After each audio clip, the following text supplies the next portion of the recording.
Maka Allah Subhanahu wa taala menjelaskan dalam sebuah hadis qudsi bahwa Allah mengatakan begini, wahai manusia, aku ciptakan kalian untukku, kata Allah. Itu yang pertama. Allah mengatakan aku ciptakan kalian untukku. Jadi kita di situ dijelaskan Allah bahwa Allah menciptakan kita itu untuk Allah gitu loh. Itu yang pertama.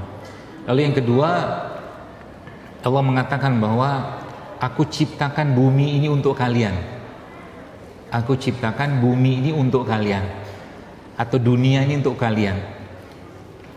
Kaidah atau mungkin dua kalimat tadi yang saya jelaskan itu sebenarnya kalau seandainya kita pakai dalam kehidupan kita, maka harusnya tidak ada orang yang overthinking.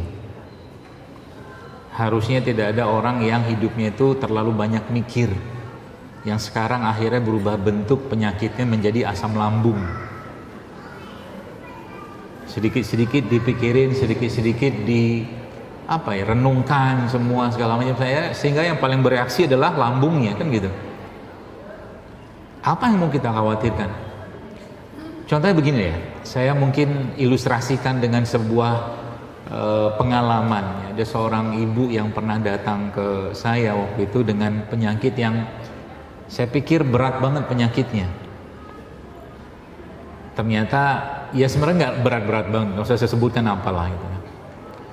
Dan dia diharuskan operasi gitu kan, karena ada satu batu yang kecilnya minta ampun. Terus akhirnya dia tunjukin hasil labnya yang bertumpuk-tumpuk luar biasa. Terus yang dia tanyakan, terus saya harus bantu apa, saya bilang sama beliau. Ya saran dokter apa, kata dia gitu. Saya bilang ya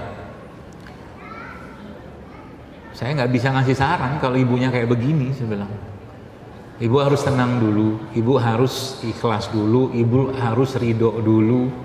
Sampai akhirnya biasanya kalimat pamungkas saya kalau sudah ketemu orang yang overthinking kayak begini, biasa kata-kata saya itu ya ya sedikit sarkas ya kata-katanya. Cuman membuat akhirnya dia tersenyum dengan kata-kata itu.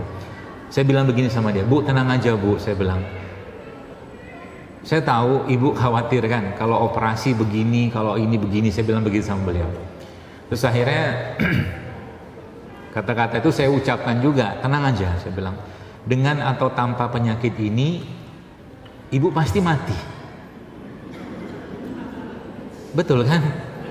Ya sudahlah, apa yang harus dikhawatirkan? Toh kita berobat juga tidak ada jaminan kesembuhan 100% dari apapun yang kita obatin dengan metodenya, nggak ada. Gitu. Dia mulai awalnya dia agak-agak kesel gitu, tapi akhirnya senyum sendiri dia. Benar juga sih ya. Saya ngasih saran begini apa ada jaminan sembuh? Saya bilang nggak juga kan, nggak ada. Kuncinya apa? Kuncinya ibu tenang dulu, ibu yakin dulu, ibu ikhlas dulu, ibu ridho dulu sama Allah. Barulah nanti pertolongan itu akan Allah jelaskan. Ya kalau kitanya gak tenang, ya gerusak-gerusu terus mikir nanti kalau operasi gimana, ini gimana, itu gimana, ya gak selesai urusannya, saya bilang. Kan gitu.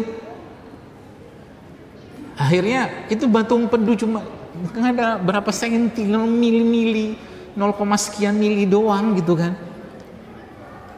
Ya begitulah keadaan orang zaman sekarang ya, sebagian ya.